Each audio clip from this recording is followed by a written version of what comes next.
زهرا هستم. برای مشاهده خلاصه فیلم‌های بیشتر لطفاً چنل منو سابسکرایب و با لایک و کامنت منو همراهی کنید.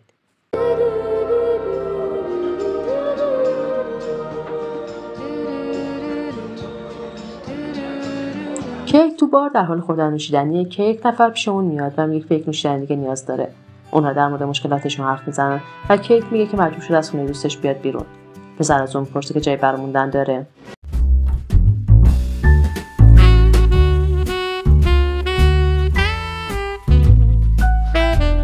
کیت توی فروشگاه لوازم کریسمسی کار میکنه. صاحب اونجا اون الف صدا میزنه و اسم خودش رو هم گذاشته بابا نوئل.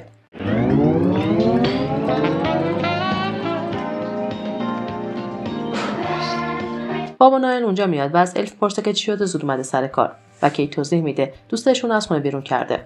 کیت در حال راهنمایی کردن مشتریه که خواهرش اونجا میاد و از اون میخواد بره بیرون و باهاش صحبت کنه. خواهرش بهش میگه بهتره تلفن مادرش رو جواب بده چون وقتی اون تلفن رو جواب نمیده مادرش به اون زنگ میزنه. کیت به دوستش زنگ میزنه و از اون میخواد اجازه بده چند روز پیش اونا بیاد. بابا نوئل توپی سمت اون پرتاب میکنه و مشتری‌ها میگه اون الف تنبل صدا میزنه و از اون میخواد که به سر کارش برگرده. کیت میره ویترین مغازه رو گردگیری کنه که پسری رو میبینه که تو آسمون دنبال چیزی میگرده. کنجکاو میشه و بیرون میره. What? Jesus. پسر بهش میگه بالا رو نگاه کنه و پرنده رو به اون نشون میده. کیت تو مغازه برمیگرده و بابا نوئل بهش میگه بهتره حواسش بیشتر به کارش باشه. مادرش زنگ میزنه و باز همون جواب نمیده. یه مشتری تو مغازه میاد و بابا نوئل میگه خودش اون رو راهنمایی میکنه. Hi. پسر میگه اومده حال چشمش رو بپرسه. کیت میگه خوبه. پسر براش توضیح میده خرابکار یک پرنده خوش شانسی میاره و دوست داره به اون قدم بزنه. کیت توضیح میده اون عجیب غریبه و علاقه به قدم زدن به اون نداره. پسر میگه که اون سلیقش نیست ولی میخواد خودش رو به چالش بکشه. کیت پیشنهاد میده بره جامپ خوردن ماهی‌های ژاپنی رو تجربه کنه. پسر بازم اصرار میکنه که راهی برای راضی کردن اون پیدا کنه ولی کیت اون از مغازه بیرون میکنه. آخر شب کیت میگه که در ببنده که مردی میاسار وارد مغازه میشه و به سمت بابا نوئل میره. Good evening. Good evening. مرد در مورد عروسک‌ها میپرسه و بابا نوئل میمون‌های سخنگو رو بهش نشون میده و مرد میگه که بعداً برمیگرده تا اونها رو بخره. کیت سمت بابا نوئل میاد و میگه که از اون خوشش اومده ولی اون انکار میکنه. حالا به گوشه کیت به صدا در میاد و اون با عجله از مغازه بیرون میره و فراموش میکنه در مغازه رو ببنده. به مصاحبه کاری دیر میرسه و با اصرار از داورا میخواد که به اون اجازه بدن بخونه. اونها میگن مسئول صدا رفته و اون باید بدون آهنگ اجرا کنه. اون شروع به خوندن میکنه. Raindrops on roses and whiskers on kittens, bright copper kettles and warm woolen mittens. و اونها میگن افتضاح بود.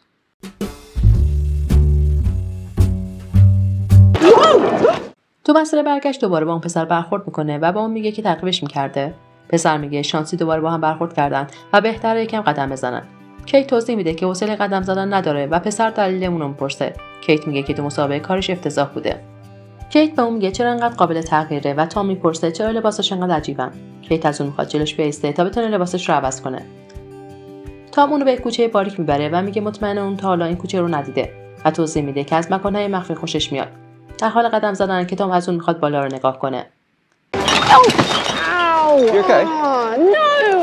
به اون یک مجسمه حشره نشون میده و کیت میگه از خیابون زیاد رد شده ولی تا حالا اونو ندیده بوده. تام اونو به یک مکان زیبا میبره و میگه این باغ کوچیک اونه.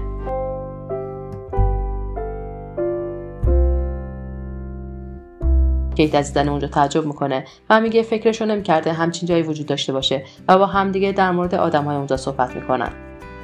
تام در مورد مسابقه کاری بعدش میپرسه و کیت میگه برای شنبه است و اونم یکی اجاره روی یخ.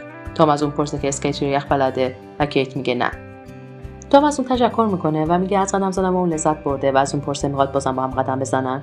کیت از اون میخواد شماره‌اش رو بهش بده و تام میگه تلفن همراه نداره و کیت باز هم میگه اون عجیب غریبه. تام میگه که اون تلفن رو توی کابینت گذاشته چون از نگاه کردن به اون خسته شده و میگه اونو تو مغازه میبینه.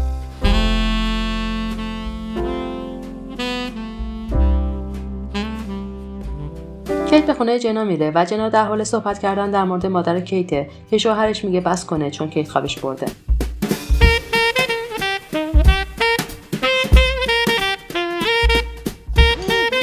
اون از خواب میپره و میگه باید بره بیرون تا کمی نوشیدنی بخوره. شوهر جنا در مورد خرابکاری‌های قبلی کیت میگه و که دلش نمیخواد اون اونجا بمونه. صبح کیت باز هم خرابکاری به بار میاره و جنا اونو از خونه بیرون میکنه.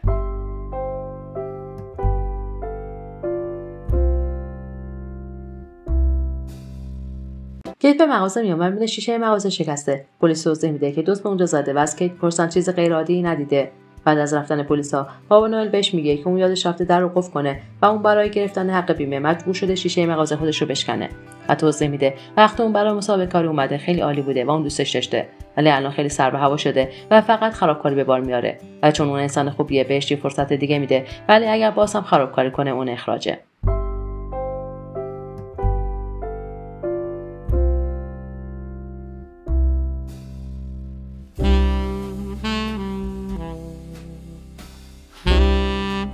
بعد از کار کیت منتظر تام نشسته که اون میرسه و براش توضیح میده که روز بدی داشته، از مغازه دزدی و دوستش اون از خونه بیرون انداخته و دوباره بی خانمان شده.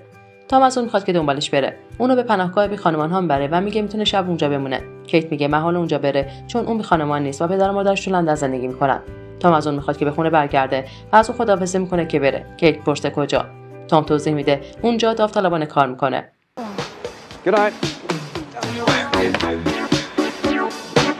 کیت بعد از خوردن ساندویچ با پدرش تماس میگیره و میگه یک تاکسی نیاز داره. تو ماشین در مورد مادرش صحبت میکنه که بعد از عملش اون خیلی کنترل و تو همه کارهای اون دخالت میکنه.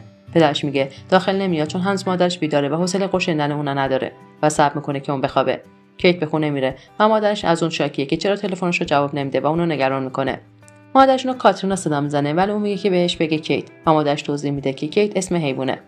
کیت از مادرش میخواد که اجازه بده اون بخوابه.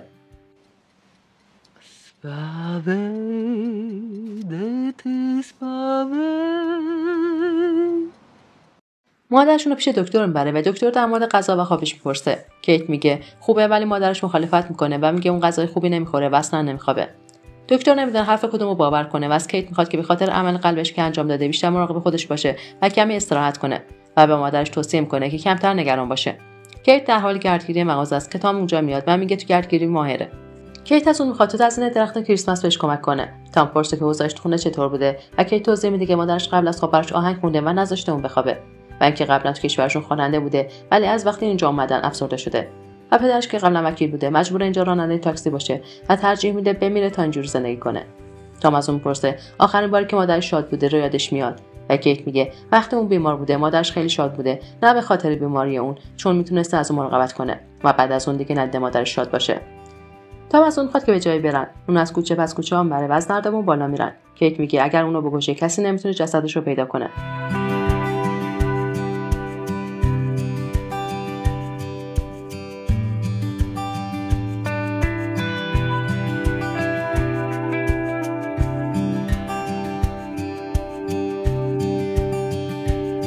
نگهبان اونجا میاد و از اونم میخواد که اونجا رو ترک کنن.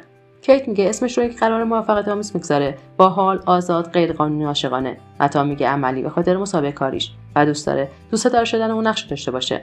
کیت فامیلی تام رو پرسه و اون میگه تام وبستر. تام توضیح میده باید به سر کار بره و میگه تو مغازه به دیدن اون میاد و کیت میگه مشخص نیست شغل داشته باشه و تام بهش پیشنهاد میده که کار خوبی برای بابا نوئل انجام بده.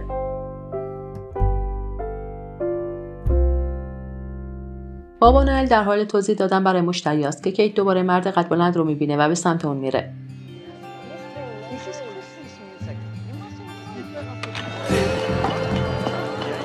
از بابا نوئل میخواد که اجازه بده مشتری‌ها رو راهنمایی کنه چون یک جنتلمن جاست که به راهنمایی به خصوصیشون نیاز داره. مرد در مورد عشق و علاقش به کریسمس توضیح میده و اینکه برای همین دوست داره اونجا بیاد. بابا نوئل هم میگه چون عاشق کریسمس اون مغازه رو زده. کیت برای مسابقه کاری میره و داورا از کار اون خوششون میاد و میگن کسی نبوده که اسکیت روی یخ بلد باشه و اون برای کارش تلاش کرده و با اون میگن که با اون تماس میگیرن. بابا نوئل برای رفتن سر قرار آماده میشه که کیت به اون میگه بهتره آرایشش رو کمتر کنه و به اون کمک میکنه و میگه اینجوری بهتره. کیت در مورد اسم اون مرد میپرسه و بابا نوئل توضیح میده که اسم سختی داره و اون نمیتونه تلفظش کنه و با اون میگه پسر. بابا نوئل در مورد دوست پسر اون پرسه و میگه کجاست که اون همیشه پشت پنجره منتظر اونه.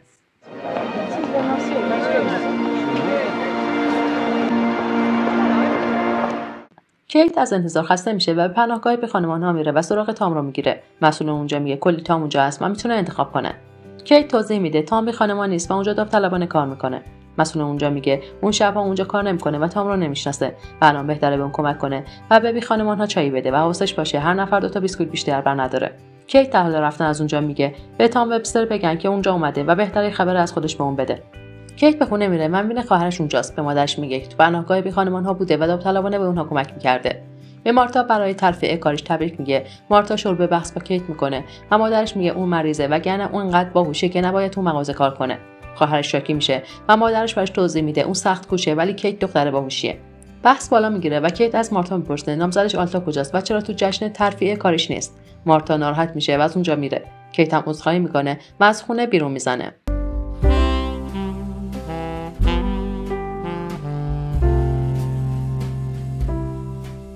به پناهگاه بی خانمان‌ها میره ولی در نمیزنه. یک دفعه تام رو میبینه و از اون شاکیه که چرا خبری ازش نیست و بهتره گوشیش رو از تو کابینت بیرون بیاره و با اون تماس بگیره. تام به اون میگه میخواد با اون بیاد تا موبایلش رو از کابینت بیرون بیاره.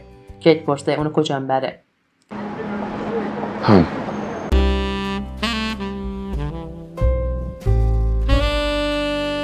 کیت از تمیزی خونه تعجب میکنه. تام از اون میخواد که بشینه و کیت توضیح میده نمیخواد چیز رو خط بندازه و روی زمین میشینه. تام به اون میگه حس میکنه خودش نیست و کیت توضیح میده مشکلات زیادی داره و در مورد بیماریش صحبت میکنه اینکه دکترها قلب اون رو در آوردن و دور انداختن و اون نمیدونه چی جاش گذاشتن ولی حس عجیب و متفاوتی داره مثل اینکه خواستن قسمت بدنش رو از دست داده باشه و دیگران فقط به اون میگن که خوش شانسه چون زنده مونده ولی اون حس زنده موندن نمیکنه.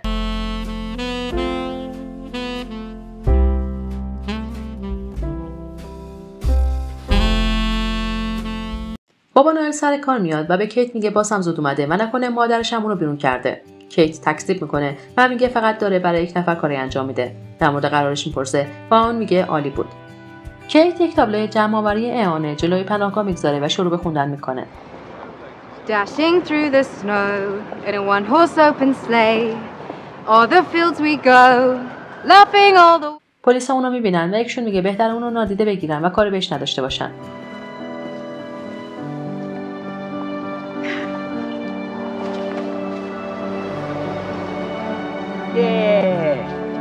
کیت پولها رو به مسئول پناهگاه میده و میگه دفعه بعدی بیشتر میشه. آب نباتی جلوی اون میگذاره و میگه با چایش بخوره.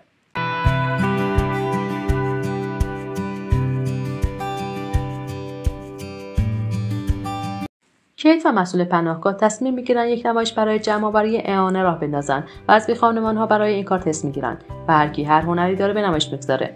دوستش در مورد تام میپرسه و کیت میگه باز هم خبر از اون نداره. دوستش میگه شاید به خاطر احساسات اون نسبت بهش ترسیده و از اون فاصله گرفته. کیت به باغ مخفیشون میره و تام رو اونجا میبینه.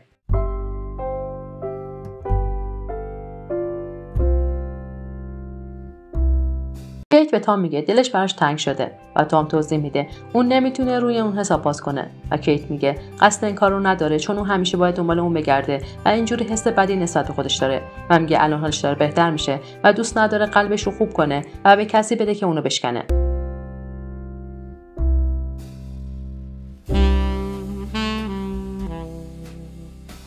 کیت برای بهتر شدن حال مادرش اونو به بیرون میبره و با هم خوش میگذرونن.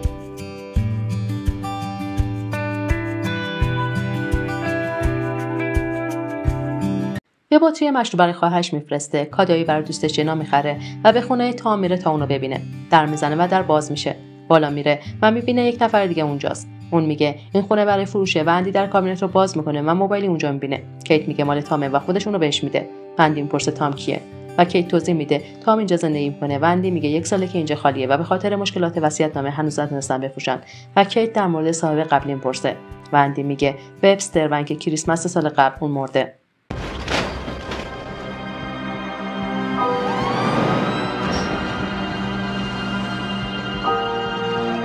تازه کیت متوجه میشه قلبی که به اون اهدا شده متعلق تام بوده.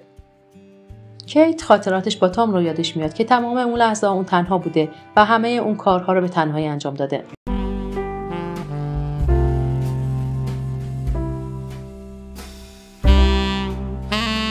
مراسم جمع‌آوری اعانه شروع میشه و همه اونجا میان. کیت شروع به سخنرانی و از مادرش تشکر میکنه که برای همه کیک درست کرده.